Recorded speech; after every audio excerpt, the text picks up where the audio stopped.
ഏകദേശം 4 വർഷത്തിന് ശേഷമാണ് തിരിച്ച് കൊച്ചിയിലേക്ക് വരുന്നത്. കുറച്ച് ദിവസം കൊണ്ട് തന്നെ ഇവിടുത്തെ തിരക്ക് പിടിച്ച ജീവിതശൈലികൾ ഭയങ്കരമായിട്ട് ബോറടിപ്പിക്കാൻ തുടങ്ങി. അങ്ങനെയാണ് മാമലക്കണ്ടത്തുള്ള അബിയുടെ വീട്ടിലേക്കൊരു യാത്ര പോകാമെന്നുള്ള ഒരു ചിന്തയിലെത്തിയത്. തട്ടേക്കാട് പാലം കഴിഞ്ഞ് നമ്മൾ മുന്നിക്ക് പോയി കഴിഞ്ഞാൽ കുട്ടമ്പുഴ എത്തും. കുട്ടമ്പുഴയിൽ നിന്നാണ് മാമലക്കണ്ടത്തേക്കുള്ള വഴി വരുന്നത്. വലതുവശത്തേക്ക് മാമലക്കണ്ടവും ഇടതുവശത്തെ റോട്ടിൽ പോയി കഴിഞ്ഞാൽ പൂയംകുട്ടി വരെയും പോവാം. ഈ പൂയംകുട്ടി പോകുന്ന വഴിയിൽ എനിക്ക് കാണാൻ ഒരുപാട് ആഗ്രഹമുള്ളൊരു സ്ഥലമുണ്ട്. അതാണ് ബ്ലാവന ജങ്കാർ അല്ലെങ്കിൽ ബ്ലാവന ഫെറി.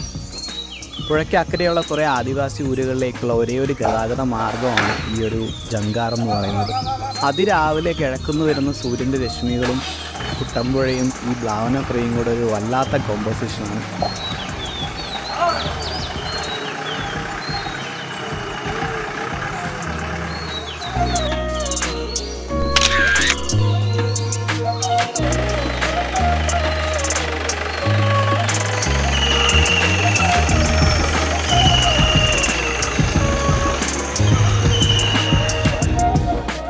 പുതിയ സ്ഥലങ്ങൾ കാണാനുള്ള വ്യഗ്രത നമുക്ക് എല്ലാവർക്കും ഉണ്ടല്ലോ. അപ്പം അത്തരത്തിലുള്ള യാത്രകൾ എപ്പോഴും അതിരാവിലെയോ അല്ലെങ്കിൽ വൈകുന്നേരങ്ങളോ നടത്താനാണ് എനിക്കിഷ്ടം. കാരണം ഇതുതന്നെയാണ്, പ്രകൃതിയുടെ യഥാർത്ഥത്തിലുള്ള സൗന്ദര്യം മനസ്സിലാക്കണമെങ്കിൽ നമുക്ക് അനുഭവിക്കണം എന്നുണ്ടെങ്കിൽ എപ്പോഴും ആ ഒരു സമയങ്ങളിൽ വേണം പോകാൻ. ഇപ്പം രാവിലെ ആണെങ്കിൽ കിഴക്കുന്ന് ഉദിക്കുന്ന സൂര്യൻ്റെ ആ ഒരു സ്വർണ്ണ വെളിച്ചമുണ്ടല്ലോ, ആ ഒരു അറ്റ്മോസ്ഫിയറിൽ നമ്മളെടുക്കുന്ന ഫോട്ടോസിനും അല്ലെങ്കിൽ വീഡിയോഗ്രാഫ്സിനൊക്കെ കിട്ടുന്ന ഒരു വല്ലാത്ത ഡിവൈൻ ഫീലുണ്ട്. അതെന്തായാലും എനിക്കിന്ന് ബ്ലാവന ഫെറിയിൽ നിന്ന് കിട്ടി.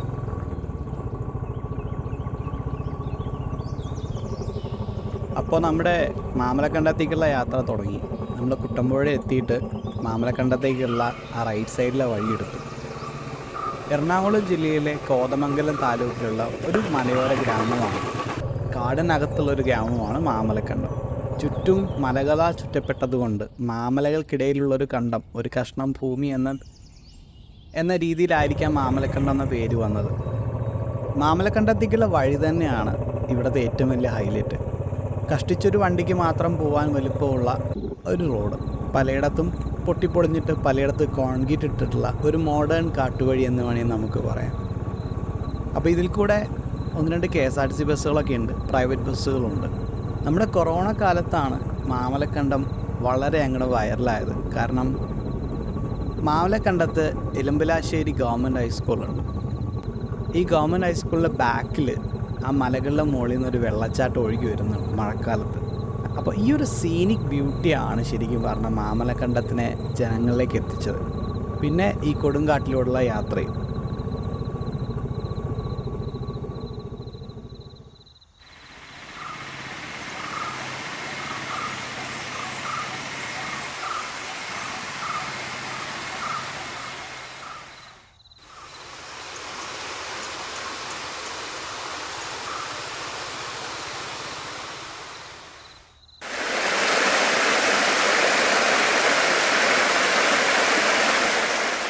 മാമലക്കണ്ടത്ത് 2 സുഹൃത്തുക്കളുണ്ട്, എബിലും അഭിജിത്തും. കുറച്ച് വർഷങ്ങൾക്ക് മുമ്പ് പാലക്കാട് നടന്ന എടോഴി എന്ന് പറയുന്നൊരു ട്രാവൽ ഇവൻറ്റിൽ വെച്ചിട്ടാണ് ഇവരെ എനിക്ക് പരിചയപ്പെടാൻ സാധിച്ചത്. അന്ന് തൊട്ടുള്ളൊരു ആഗ്രഹമാണ് മാമലക്കണ്ടത്തേക്ക് ഒരു തവണ പോകണം എന്നുള്ളത്.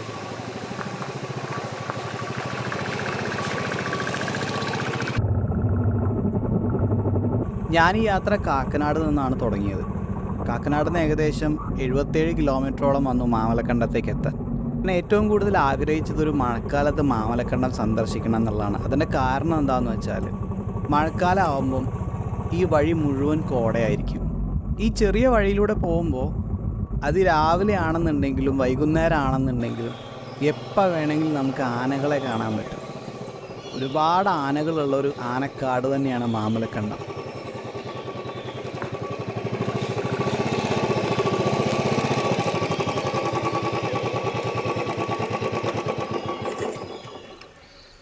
ഒരു കാര്യം എടുത്തു പറയാൻ ആഗ്രഹമുണ്ട്. ഇതുപോലെയുള്ള 1-2 വ്യൂ പോയിൻ്റുകൾ മാമലക്കണ്ടം റൂട്ടിലുണ്ട്. പക്ഷേ ഈ വ്യൂ പോയിൻ്റുകളിലെല്ലാം മനുഷ്യൻ വന്നു പോയതിൻ്റെ അടയാളങ്ങൾ ബാക്കി വെച്ചിട്ടുണ്ട്. ഞാൻ ഉദ്ദേശിച്ചത് എന്താണെന്ന് മനസ്സിലായില്ലേ? അവിടെ എല്ലാം പ്ലാസ്റ്റിക്കും ഭക്ഷണം കഴിച്ചതിൻ്റെ പാത്രങ്ങളിലൊക്കെ വേസ്റ്റുകളൊക്കെ ഇട്ട് നിറച്ച് വെച്ചിട്ടുണ്ട്. നമ്മൾ ഇനിയും ഒരു റെസ്പോൺസിബിൾ ടൂറിസ്റ്റ് ആവാൻ അല്ലെങ്കിൽ ഒരു റെസ്പോൺസിബിൾ ട്രാവലർ ആവാൻ പഠിക്കേണ്ടിയിരിക്കും എന്നുള്ളതിൻ്റെ വളരെ ശുദ്ധമായിട്ടുള്ള എക്സാമ്പിൾസാണ് ഇതെല്ലാം. മാമലക്കണ്ടത്ത് എന്താണ് ഇത്ര കാണാൻ? അങ്ങനൊരു ചോദ്യം കേൾക്കാറുണ്ട്. അപ്പോൾ മാമലക്കണ്ടം എന്ന് പറയുന്നത് ഒരു സാധാരണ ഗ്രാമം തന്നെയാണ്.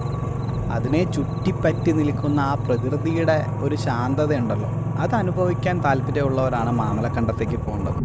ഇവിടെ ചെറിയ ചെറിയ വെള്ളച്ചാട്ടങ്ങളുണ്ട്, ഒരുപാട് വ്യൂ പോയിന്റുകളുണ്ട്. ആ വ്യൂ പോയിന്റ് എന്നൊക്കെ നോക്കിക്കഴിഞ്ഞാൽ നമുക്ക് കാണുന്നത് ഈ ഒരു പ്രകൃതി തന്നെയാണ്, പച്ചപ്പാണ്.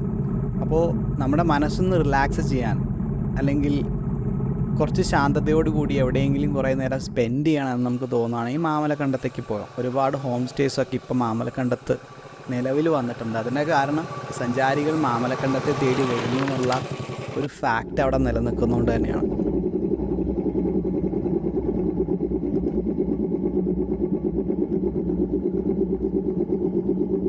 കുട്ടമ്പുഴ റൂട്ടിൽ നിന്ന് മാമലക്കണ്ടത്തേക്ക് കയറി വരുമ്പോൾ കാട് കഴിഞ്ഞാൽ ആദ്യം നമ്മൾ കാണുന്നത് ഈ ആനക്കടയാണ്. ആനകൾ ചുറ്റുമുള്ള ഈ ഒരു കാട്ടിലെ ഒരു ഭക്ഷണശാലയ്ക്ക് പറ്റി ഏറ്റവും നല്ല പേര് ആനക്കട തന്നെയാണ്. ഇവിടെ മാമലക്കണ്ടത്തെ ആ തദ്ദേശീയമായ കുരുമുളക് ഇട്ടിട്ടുള്ള ഒരുപാട് വിഭവങ്ങൾ കിട്ടും. അതിൽ ഏറ്റവും സ്പെഷ്യൽ ഞാൻ കേട്ടത് ഏഷ്യാഡാണ്. ഏഷ്യാഡ് എന്താണെന്നുള്ളത് നമ്മൾ പിന്നീട് വീഡിയോയിൽ കാണിച്ചു തരാം.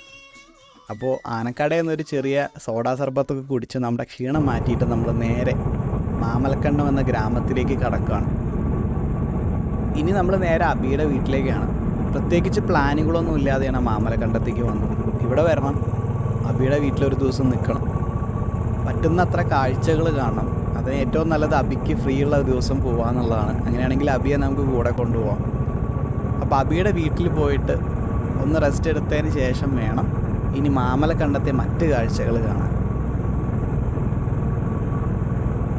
എത്രയും പെട്ടെന്ന് അബിയുടെ വീട്ടിലേക്ക് എത്താൻ വേണ്ടി മനസ്സിങ്ങനെ പറഞ്ഞുകൊണ്ടിരിക്കുകയാണ്. അതിന് മറ്റൊരു കാരണം കൂടെയുണ്ട്. അബി വീട്ടിൽ നമുക്ക് വേണ്ടിയിട്ട് ഏഷ്യാഡ് ഒരുക്കി വെച്ചിട്ടുണ്ട്. മാമലക്കണ്ടത്ത് അബിക്കൊരു ഹോം സ്റ്റേ ഉണ്ട്, the great Mamalakandam home stay. നമ്മൾ അവിടെയാണ് ഇന്ന് താമസിക്കാൻ പോകുന്നത്. അപ്പോൾ അബിക്ക് ഗസ്റ്റ് ഇല്ലാത്തൊരു ദിവസം വേണമായിരുന്നു നമുക്ക് ഈ യാത്ര പ്ലാൻ ചെയ്യാൻ. അതിനോട് ചേർന്ന് തന്നെയാണ് അബി അച്ഛനും അമ്മയും താമസിക്കുന്നത്. അതുകൊണ്ട് തന്നെ മാമലക്കണ്ടത്ത് സ്റ്റേ ചെയ്യാൻ പ്ലാൻ ഉള്ളവർക്ക് ഇവിടെ ഞാൻ ഭയങ്കരമായിട്ട് റെക്കമെൻഡ് ചെയ്യും. കാരണം പീസ്ഫുൾ ആയിട്ടൊരു അറ്റ്മോസ്ഫിയർ ആണ്. വലിയ പറമ്പിന് നടുവിൽ ഒരു പഴയ തറവാട്.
പണ്ട് ഇവിടുത്തെ ഒരു മേജർ ഫുഡാണ്. കല്യാണത്തിന്റെ തലേന്നും അല്ലെങ്കിൽ വീട്ടിൽ എന്തെങ്കിലും ഫങ്ഷൻ നടക്കുമ്പോഴും അല്ലെങ്കിൽ ഫ്രണ്ട്സൊക്കെ ഗ്യാദർ ചെയ്യുമ്പോൾ ഉണ്ടാക്കും. പണ്ടത്തെ മെമ്മറീസ് എന്ന് പറഞ്ഞാൽ ഭയങ്കര ഇല്ല. പണ്ടെല്ലാവരും കൂടെ അന്നെന്ന് പറഞ്ഞു കഴിഞ്ഞാൽ നമ്മുടെ ഇവിടെ ഡെവലപ്ഡ് ആയിട്ടില്ലല്ലോ. കറണ്ടൊക്കെ എത്തുന്നതിന് മുന്നേ നമ്മളെല്ലാവരും ഏഷ്യാടൊക്കെ ഉണ്ടാക്കി കഴിഞ്ഞാൽ ഒരു വീട്ടിലുണ്ടാക്കി കഴിഞ്ഞാൽ ഒരു 5-6 വീട്ടിലേക്കുള്ളതായിട്ട് ഉണ്ടാക്കണം എന്ന് പറയുമ്പം അത്യാവശ്യം ഗ്രാൻഡായിട്ട് ഉണ്ടാക്കി എല്ലാവരും കൂടെ ഒരുമിച്ചിരുന്ന് കഴിക്കുമ്പോൾ വേറെ ഫീലാണ്.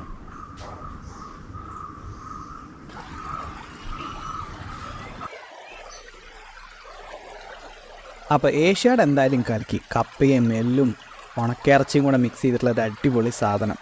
നമ്മൾ ഇവിടുത്തെ കർഷകർ ഇതെല്ലാം കഴിച്ചിട്ടായിരിക്കും പണിക്കിറങ്ങുന്നത്. അതുകൊണ്ട് തന്നെ ഏഷ്യാഡിലെ അത്ലറ്റുകളുടെ പോലെ നല്ല എനർജി കിട്ടുമായിരിക്കും. അതുകൊണ്ടായിരിക്കും കാരണവന്മാർ ഇതിന് ഏഷ്യാഡെന്ന് പേരിട്ടത്. എന്തായാലും അബിയുടെ പരിചയക്കാരൻ്റെ ഒരു റബ്ബർ തോട്ടത്തിന് സൈഡിലൂടെ ആയിട്ട് ഒരു കാട്ടരുവി ഒഴുകുന്നുണ്ട്. അവിടെ ചെറിയൊരു വാട്ടർഫോളും ഉണ്ട്. അപ്പോൾ അവിടെ പോയിട്ട് ഒരു കുളിയും പാസ്സാക്കി തിരിച്ചു വന്നിട്ട് ഒന്ന് കിടന്നുറങ്ങാമെന്ന് അബി പറഞ്ഞു. ഓക്കെ, ഇത്രയും ദൂരം വണ്ടി ഓടിച്ചു വന്നതിൻ്റെ ക്ഷീണം കാട്ടരുവി കുളിച്ചിട്ട് തീർക്കാമെന്നുള്ളത് ഞാനും കരുതി.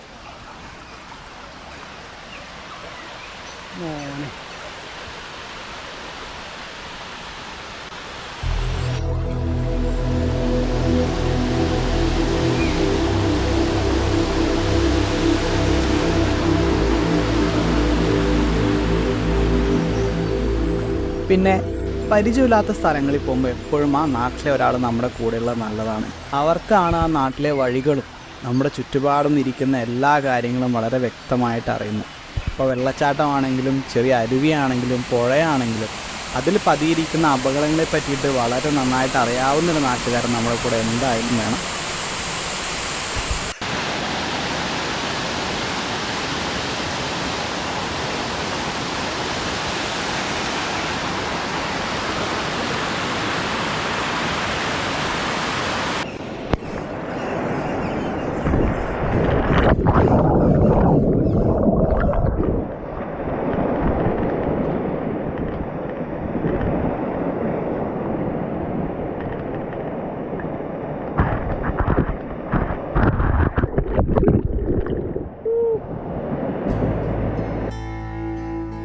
ഈ കാടിൻ്റെ ഭംഗി ഇങ്ങനെ തന്നെ നിലനിർത്താൻ നമ്മൾ ഒരുപാട് കഷ്ടപ്പെടേണ്ടതുണ്ട്. കാരണം ഇപ്പം ഞങ്ങൾ ഇറങ്ങി കുളിച്ച ആ ഒരു അരുവിയിൽ ഒരു തുണ്ട് പോലും പ്ലാസ്റ്റിക് കാണാൻ സാധിച്ചില്ല.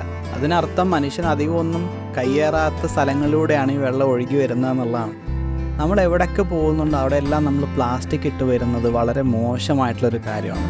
നമ്മൾ നമ്മുടെ കാര്യത്തെപ്പറ്റി മാത്രം ബോധവാന്മാരാകുന്നതുകൊണ്ടാണ് നമുക്ക് പിറകിൽ ഒരുപാട് പേര് ഈ സ്ഥലങ്ങളെല്ലാം കാണാനും ഈ കാഴ്ചകൾ കാണാനും വരുന്നുണ്ടെന്നുള്ളൊരു കാര്യം കൂടെ നമ്മൾ ഓർക്കണം. അത് മാത്രമല്ല, നമ്മൾ ഇട്ട് പോകുന്ന ഈ പ്ലാസ്റ്റിക് കഴിച്ച് ഒരുപാട് മൃഗങ്ങൾ ചത്തുപോകുന്നുണ്ട്.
കുളിയെല്ലാം കഴിഞ്ഞ് അബിയുടെ വീട്ടിലേക്ക് പോകുന്ന വഴിയിലാണ് നമ്മളിത് ഇദ്ദേഹത്തെ കണ്ടത്.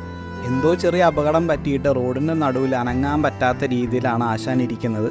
The great Indian vine snake, പച്ചിലപ്പാമ്പ്. പണ്ടെപ്പോഴോ കണ്ടതാണ്. സാധാരണ ഈ ചെടികളിലും ചെറിയ മരങ്ങളിലും മരച്ചില്ലകളിലൊക്കെ ഇരിക്കുന്നത് കാണാമെന്നുള്ള ഫോട്ടോഗ്രാഫ്സും വീഡിയോസൊക്കെ കണ്ടിട്ടുണ്ടെങ്കിൽ ഇത്ര അടുത്ത് ഞാൻ ഈ പാമ്പിനെ ആദ്യമായിട്ടാണ് കാണുന്നത്. ചെറിയ തോതിൽ വിഷമുണ്ടെങ്കിലും അത്ര അപകടകാരിയല്ല എന്നുള്ളതാണ് പറഞ്ഞു വിട്ടിട്ടുള്ളത്. തിരിച്ചു പോകുന്ന വഴിക്ക് അബി പറഞ്ഞു നമുക്ക് ഉരുളിക്കുഴി വെള്ളച്ചാട്ടം കൂടെ ഒന്ന് കയറിയിട്ട് പോകാം. മാമലക്കണ്ടത്തെ ആയുർവേദ ഡിസ്പെൻസറിക്ക് സമീപമാണ് ഈ വെള്ളച്ചാട്ടത്തിലേക്കുള്ള വഴി. അവിടെ ചെറിയൊരു ബോർഡ് കാണാം. പണ്ടുകാലത്ത് ഇവിടെ വെള്ളത്തിൽ നിന്ന് കറണ്ട് ഉൽപ്പാദിപ്പിക്കുന്ന ചെറിയൊരു സെറ്റപ്പ് കൂടെ ഈ ഭാഗത്തുണ്ടായിരുന്നത്രേ. മാമലക്കണ്ടത്ത് ഇലക്ട്രിസിറ്റി വന്നിട്ട് അധിക കാലമൊന്നും ആയിട്ടില്ല എന്നുള്ളത് അബി പറഞ്ഞപ്പോൾ ശരിക്കും ഒരു അത്ഭുതമായിരുന്നു. മാമലക്കണ്ടത്ത് off road jeep safari available ആണ്. അവർക്ക് കുറേ ഡെസ്റ്റിനേഷൻസും കുറേ വ്യൂ പോയിൻറ്റ്സും ഉണ്ട് ഈ സഫാരിയിൽ. അപ്പോൾ ഇവിടെ വന്നു കഴിഞ്ഞാൽ ഒരുപാട് ജീപ്പുകൾ കിടക്കുന്നത് കാണാം. നമ്മുടെ വണ്ടി പേ ആൻഡ് പാർക്കിൽ ഇട്ടതിന് ശേഷം നമുക്ക് ഈ ജീപ്പിൽ പോവുകയാണെന്നുണ്ടെങ്കിൽ ഒരുപാട് സ്ഥലങ്ങൾ അവർ നമ്മളെ കൊണ്ടുപോയി കാണിക്കും. അതിലൊന്നാണ് ഈ ഉരുളക്കുഴി വെള്ളച്ചാട്ടം വഴി മേലോട്ട് പോകുന്നൊരു വഴി.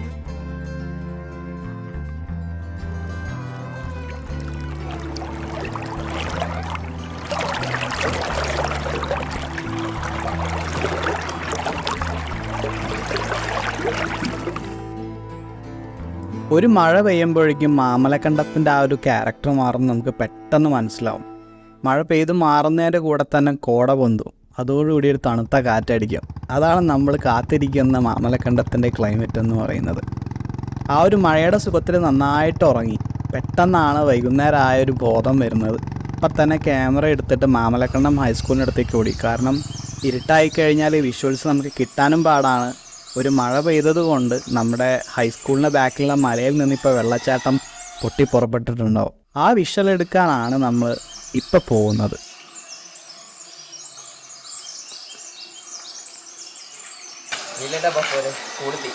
മാമലക്കണ്ടത്തെ മലമുകളിൽ നിന്ന് ഒഴുകി വരുന്ന കാട്ടരുവികളും തോടുകളും ഒരുപാടുണ്ട് ഈ പ്രദേശത്ത്. അതുകൊണ്ട് തന്നെ ഒരുപാട് ചെറുതും വലുതുമായ പാലങ്ങളും കാണാം. ഈ വെള്ളത്തിൻ്റെ മറ്റൊരു പ്രത്യേകത ക്രിസ്റ്റൽ ക്ലിയർ ആണിത്. നമുക്ക് അടിത്തട്ടൊക്കെ വളരെ വ്യക്തമായിട്ട് കാണാൻ പറ്റും.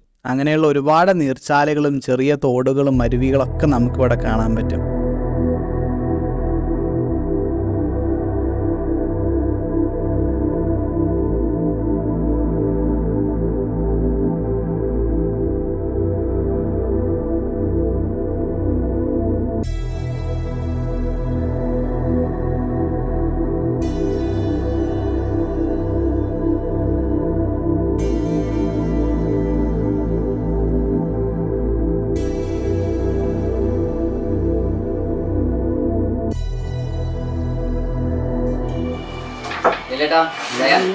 ഒരു പ്ലാനും ഇല്ലാതെയാണ് മാമലക്കണ്ടത്തേക്ക് വന്നത്. അതുകൊണ്ട് തന്നെ കിട്ടിയ കാഴ്ചകളിൽ ഞാൻ സന്തോഷമാണ്. പക്ഷേ മാമലക്കണ്ടത്തെ കാഴ്ചകൾ ഇവിടെ തീരുന്നില്ല. മാമലക്കണ്ടത്തെ പ്രകൃതിയുടെ മറ്റൊരു മുഖം കാണുന്നുണ്ടെങ്കിൽ ഒരു മഴക്കാലത്ത് നമ്മൾ തീർച്ചയായും ഇവിടെ വന്നേ പറ്റും.